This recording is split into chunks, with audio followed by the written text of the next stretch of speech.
You are looking at Julian's pronunciation guide, where we look at how to pronounce better some of the most mispronounced words in the world, like this other curious word. But how do you say what you're looking for today?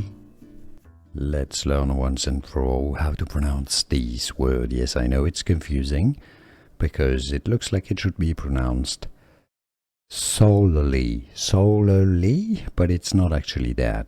Both British and American English pronunciations are similar, and it's pronounced solely. So you can essentially just ignore entirely the middle syllable, the L, the li syllable. So it's not solely or solely. Solely. There's only one L sound. Solely. Yes, you got soul and solely. It's easy once you know, and now you know solely. Here are more videos on how to pronounce more confusing words and names too many mispronounced. Like this video if you found it useful. I appreciate your support. I'll see you soon, and thanks for watching.